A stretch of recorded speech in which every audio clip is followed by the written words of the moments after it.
기억이란 개체의 정신활동에 필요한 정보를 받아들여서 뇌 속에 기록하고 필요한 기간 동안 파지, 저장했다가 필요한 때에 의식세계로 적당히 꺼내어 사용할 수 있는 능력을 말합니다.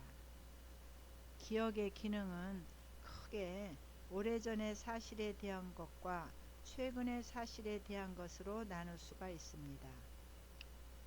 대개 오래된 사실에 대한 기억의 경우는 거의 영구적으로 뇌 속에 저장되어 있는데, 이때 뇌 속에 기록되어 보존되고 있는 것들은 그 개체가 일상생활을 해 나가기 위해서 꼭 필요하기 때문에 저장되는 것입니다. 반면에 최근의 사실에 대한 기억은 먼저 주위에서 일어난 일들이 지각된 후에 아직은 선별되지 않은 상태로 기록되었다가 어느 정도 시간이 경과할 때까지는 그대로 보존되어 수시로 의식세계로 떠오르지만, 시간이 지남에 따라 필요한 것만 오래된 기억으로 남고 중요하지 않은 것들은 소멸되는 것으로 알려져 있습니다. 어떤 사실이나 사물에 대한 최근의 기억이 오래된 기억의 자료로 남아있게 되는 데에는 개체나 사물과 사실과 관련성이 중요함은 물론이고, 사실이나 사물을 지각했을 때의 개체의 정서 상태 또한 중요한 역할을 합니다. 일단 지각된 사실이나 사물이 기억 속에 남게 되는 과정에서는 자극 그대로가 기억되는 것이 아니라 지각된 것이 한 개념으로 구성된 후에 머릿속에 남게 되는 것입니다. 이 과정에서 필요 없는 것은 지워버리는 망각의 과정도 필수적입니다. 지각된 자극이 재조직될 때에 필요 없는 것은 경우에 따라 지워버리는 것입니다. 이 과정에서 그 자극이 개체에게 주었던 인상의 강도, 같은 자극의 반복성의 여부 등이 이런 망각과 저장의 갈림길에서 아주 중요한 요인이 될 수가 있습니다. 어떤 새로운 지각이 그대로 뇌 속에 저장되는 데에는 이미 저장되어 있던 과거의 기억과 어떤 연관성이 있느냐에 따라 과거의 기억과 결합되고 재구성되어서 쉽게 기억 속에 남기도 하고 또는 거부되기도 할 것입니다. 지각할 때의 심리적 요구에 따라서도 기억 속에 받아들이는 데에는 차이가 날 수가 있습니다. 기억장애를 살펴보기로 하겠습니다. 기억장애의 형태로는 기억과잉, 기억상실증, 기억착오가 있습니다. 기억과잉은 과거에 지각된 인상을 지엽적인 것까지도 자세하게 기억해내는 상태를 말합니다. 별로 중요하지도 않은 것들을 중요한 사실과 마찬가지로 동등하게 기억해내는 경우가 많은데, 이 때문에 실제로는 어떤 사고를 유추하는데 기억이 별로 도움을 주지 못하는 경우가 많습니다. 기억과잉을 실생활에 이용할 수 있는 경우는 천재들에게서 볼 수 있는 기억과잉 현상이고, 조증 환자나 편집증 환자에게서 볼 수 있는 기억과잉은 그의 정신병리를 강화시키는 데 기여할 뿐 그의 사회생활의 적응이나 성격 발달에는 도움을 주지 못합니다. 이런 병적인 상태의 기억과잉은 대개 그의 병적 사고장애와 정서 문제와 밀접한 관계를 맺고 있는 사실들을 지나치게 자세히 기억하고 있는 것이 보통입니다. 기억상실증은 자신이 경험했던 모든 일에 대해서 광범위하게 기억상실이 되는 수도 있고, 어떤 특정한 사물이나 시기에만 선택적으로 나타날 수도 있습니다. 기억상실증은 발생 원인에 따라서 시민성 기억상실증과 기질성 기억상실증의 두 가지로 나눌 수가 있습니다. 대개 기질성 기억상실증의 경우는 기억상실의 범위가 광범위하고 어떤 시기에 경험 전체를 잃어버리는 경우가 많습니다. 기억하고 있는 시기와 기억하지 못하는 시기의 경계가 불투명하고 내용의 경계 또한 불투명합니다. 어떤 뇌 손상을 입었을 경우 그 시기 이전의 일은 기억하지 못하는 경우를 역행성 기억상실증이라고 하는데, 이때 기억상실은 뇌 손상을 입는 시기에 직전의 것을 기억하지 못하다가 점차 그 시기 이전으로 거슬러 올라가면서 기억상실이 확대되고, 기억이 돌아올 때는 반대로 그 뇌 손상 시기에 훨씬 이전의 일부터 기억이 회복되어 뇌 손상 직전의 일에 대한 기억은 최후에 회복되는 것이 보통입니다. 이런 역행성 기억상실증은 사건 후의 일에 대해서는 기억을 갖고 있는 것이 보통입니다. 이런 기억장애는 뇌 손상뿐만 아니라 간질 발작 후, 연탄가스 중독, 전기 충격 요법 후, 목매달아 죽는데 실패한 자살 기도 등의 경우에 나타날 수도 있습니다.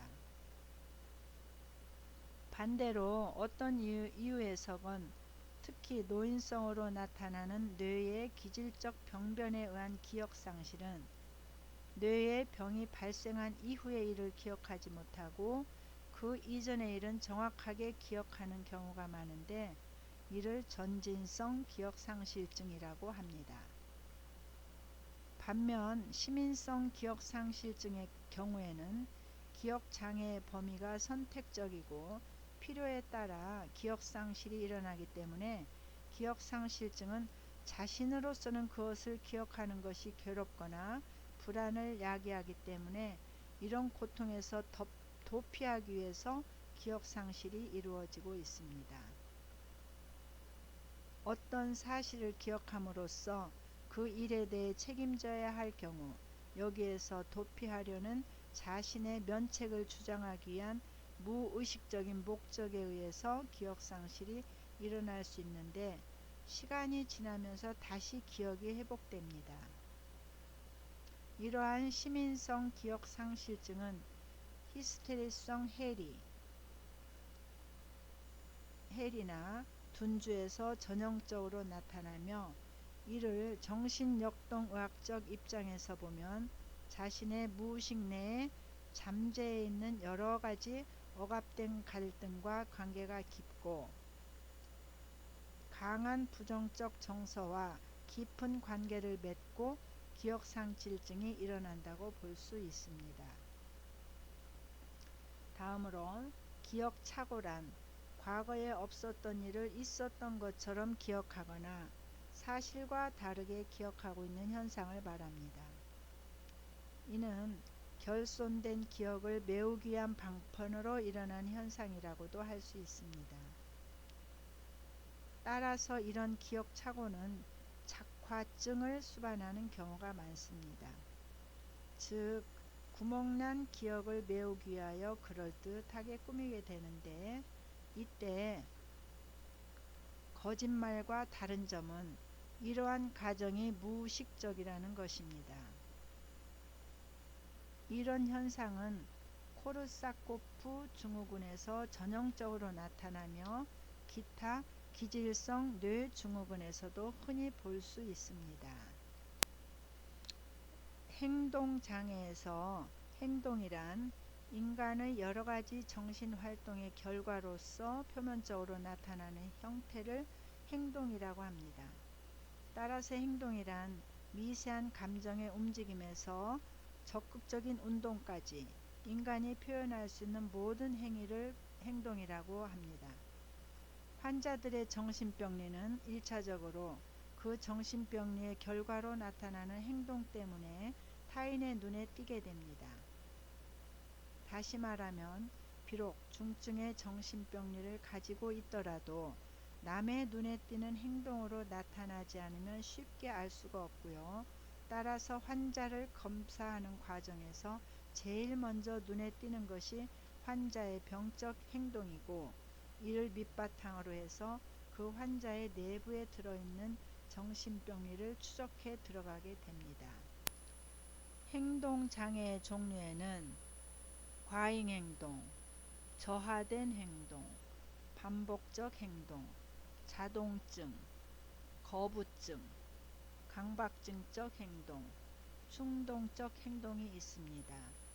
이에 대해서 살펴보기로 하겠습니다. 과잉행동. 과잉행동은 필요 이상으로 지나치게 많은 활동을 하는 경우입니다. 끊임없는 내적 요구 때문에 잠시도 쉬지 않고 활동하는 경우에서부터 일상적으로는 불필요하다고 생각되는 활동을 보통보다는 조금 지나치게 하는 경우에 이르기까지 그 정도가 다양합니다. 이렇게 내적 욕구의 증가에 따라 지나치게 활동하는 경우를 정신운동성 항진 또는 흥분이라고 하는데, 이때 대개의 환자는 행동의 목표가 수시로 바뀌고 한 가지 일이 끝나기 전에 다른 일을 시작하는 등 주의가 산만한 모습을 보입니다. 따라서 겉으로 보기에는 굉장히 바쁜 것 같으면서도 실제 이루어 놓은 일은 거의 없는 경우가 많습니다. 다음에 저하된 행동이 있습니다. 저하된 행동은 욕동이나 욕구가 저하된 상태에서는 사람의 행동도 마찬가지로 저하됩니다. 이렇게 저하된 행동을 정신운동성 감퇴 또는 정신운동성 지체라고 하는데, 가볍게는 동작이 느리고 일을 시작하기가 힘든 정도에서 심하게는 혼미 같은 거의 운동이 없는 상태까지 그 정도가 다양합니다. 사고의 흐름도 역시 느리고 말도 느린 것이 보통입니다. 심한 우울증에서의 허무감이나 죄책망상 등과 결부되어 있는 경우가 많고, 때로는 정신분열증의 기괴한 망상 때문에 행동이 느려지기도 합니다. 반복적 행동에 대해서 살펴보기로 하겠습니다. 정신분열증이나 강박장애 환자에게서 흔히 나타나는 행동의 장애로서 반복적 행동이 있습니다. 다른 사람이 보기에는 이유가 없는 것 같은데도 같은 행동을 계속적으로 반복하는 경우, 이를 상동증이라고 합니다. 정신분열증 환자가 복도 끝에서부터 끝까지 계속 똑같은 속도와 자세로 왕복하는 경우, 의미 없이 계속 옷의 단추를 끼웠다 뺐다가 하는 행동을 반복하는 경우가 이에 해당됩니다. 대개 겉으로는 의미가 없는 것 같지만 자신의 무의식 속의 갈등이나 긴장을 해소하기 위한 방편으로 이런 행동을 하는 경우가 많습니다. 그러나 때로는 실제 이런 정신 내적 갈등이나 긴장을 유발하는 요인이 없어졌는데도 습관적으로 상동증적 행동을 하는 경우가 많습니다. 이와 비슷한 것으로서 매너리즘이 있는데, 계속 눈을 깜빡이거나 기침을 하는 등의 어떤 개인이 가지고 있는 독특한 버릇이나 표정에서 잘 나타납니다. 누구에게 질책을 받을 때마다 손목시계를 본다든지, 의자에 앉았다가 일어날 때는 꼭 의자를 한 바퀴 돌고 나서야 다음 일을 시작하는 행동들도 이에 해당됩니다. 자동증이 있습니다. 다음에 기술할 거부증과 반대의 형태로 나타나는 행동장애의 하나가 자동증입니다. 자신의 의지는 하나도 없다는 듯이 남의 요구대로 자동적으로 움직이는 행동을 자동적 복종이라고 합니다. 한편 같은 자동증이면서 남의 말을 그대로 되받아서 마치 메아리처럼 그대로 따라서 말하는 행동을 반향 언어라고 하고, 남의 동작을 그대로 똑같이 흉내내는 행동을 반향 동작이라고 합니다. 이런 자동적 행동은 정신분열증의 특징적인 증상의 하나입니다. 거부증이 있습니다. 자동증과는 반대로 상대방이 요구하는 것을 묵살하거나 반대 방향으로 행동하는 경우를 말합니다. 질문에 대하여 아무 대꾸도 하지 않은 한굽증, 밥 먹으라는 소리에 배가 고프면서도 굶는 거식증 등이 모두 이에 해당됩니다.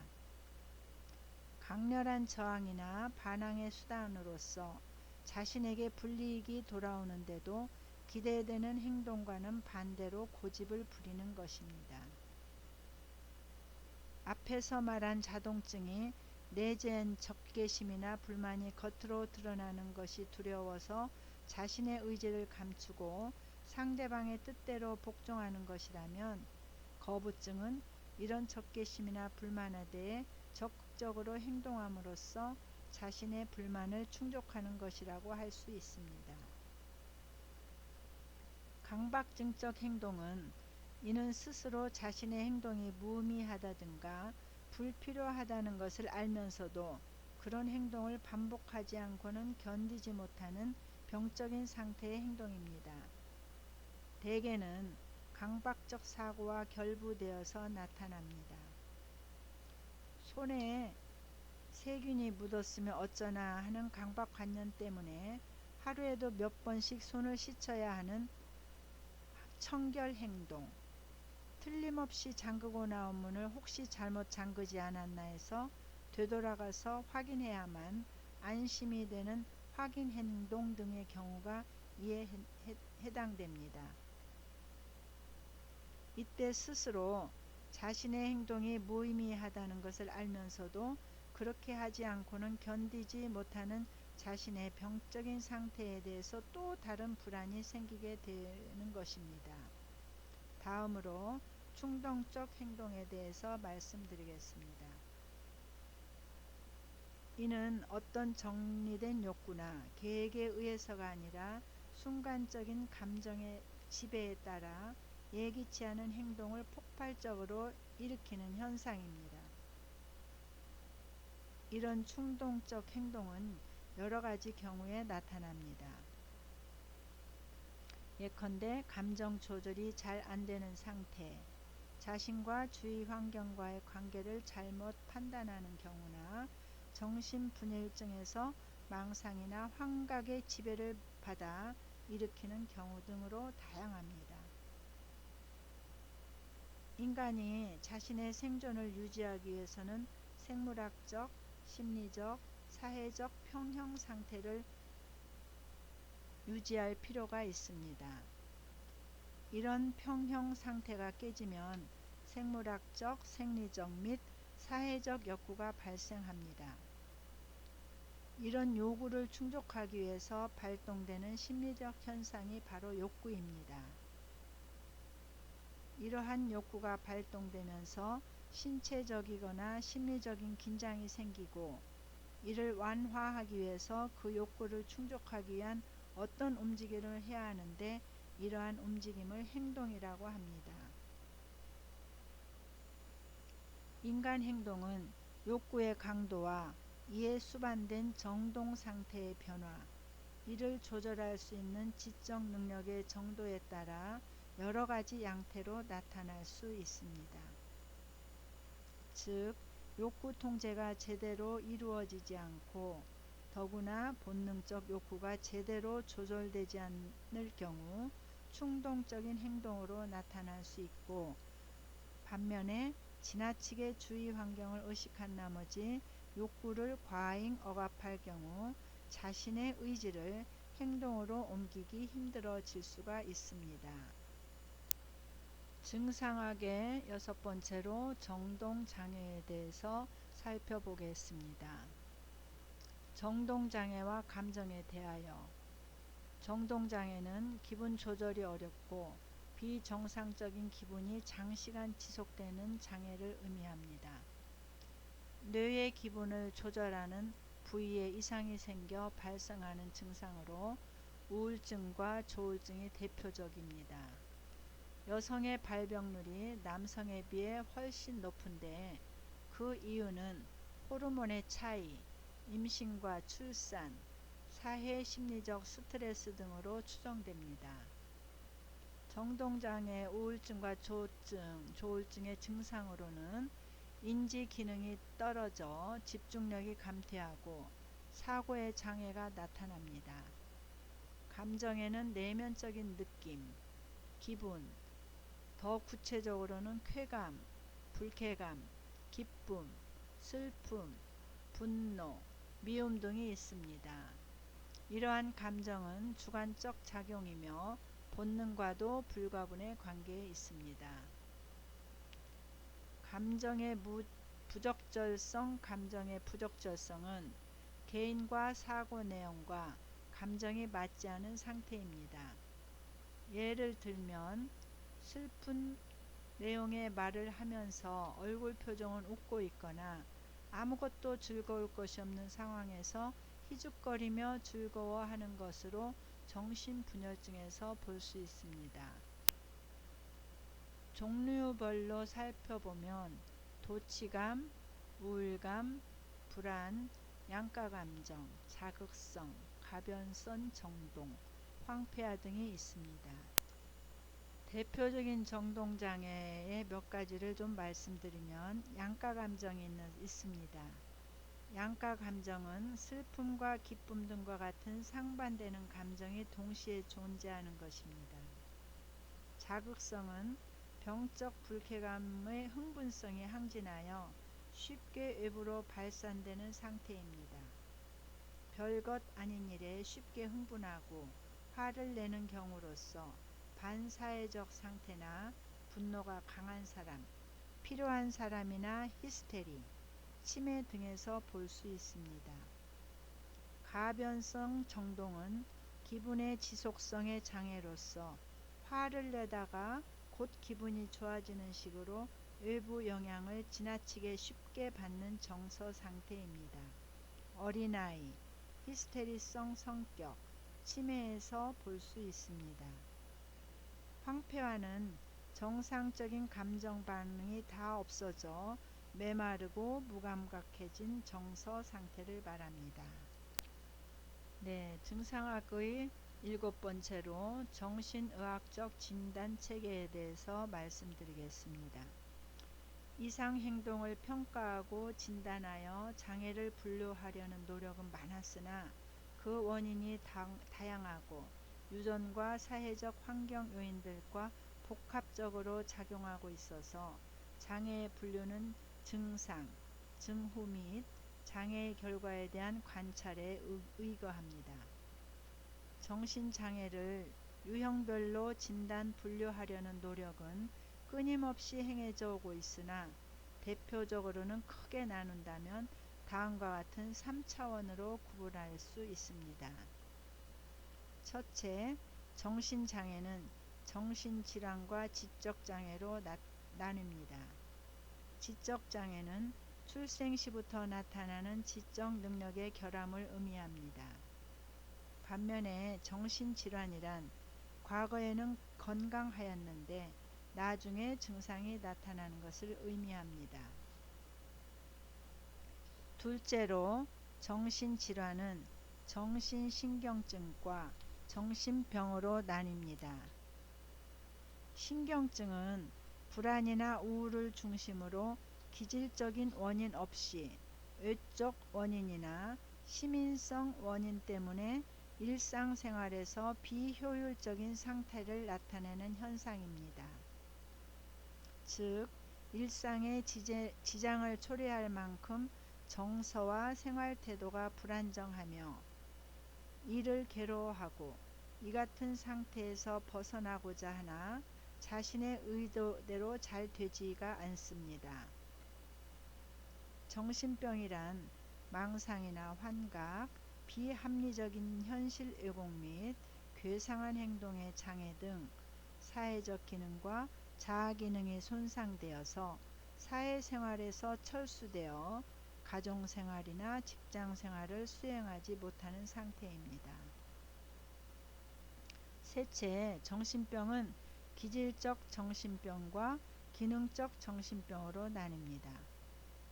기질적 정신병은 뇌의 외상, 감염, 독성, 혈관성 질환 등에서 기인한 정신병의 병리가 증명되는 경우입니다.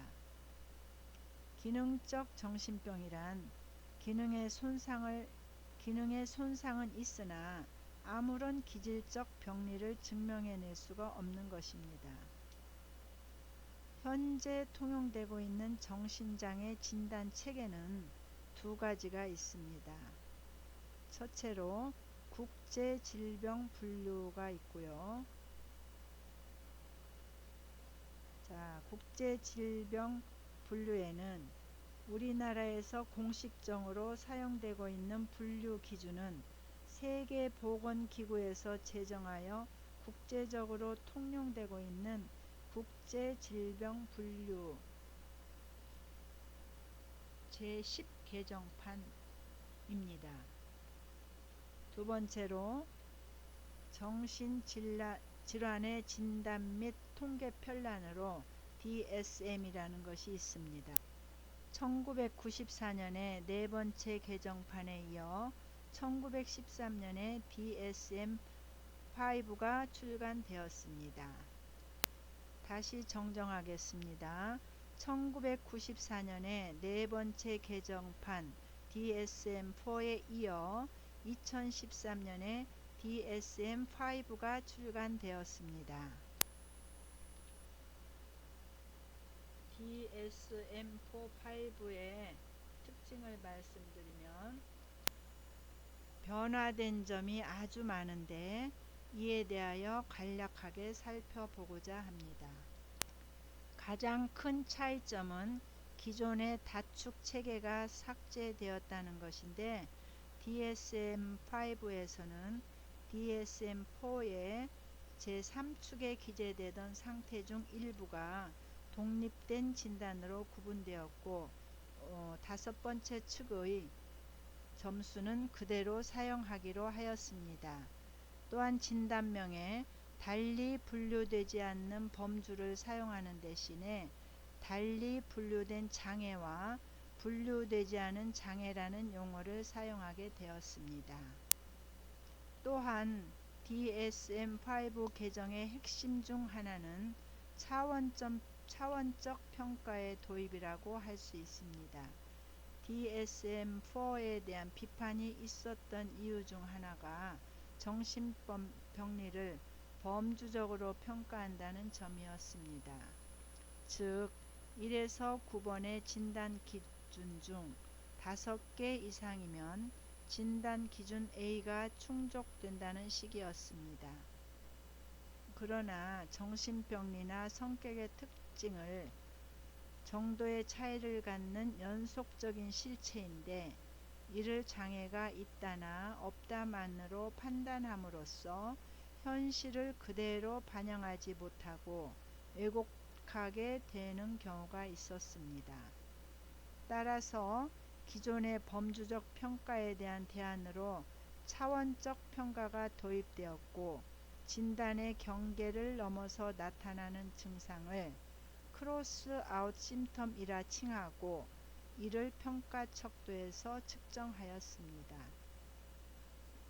이에 더해 DSM-4에서는 심각도 세부 기준이 정신지체, 품행장애, 조증사파, 주요 우울사파에만 적용되었던 반면 DSM-5에서는 정신분열증, 불안장애, 강박장애, 외상후 스트레스장애, 해리장애, 성격장애, 변태 성욕장애를 제외한 대부분의 장애의 핵심 증상의 심각도에 대한 세부 기준이 적용되었습니다.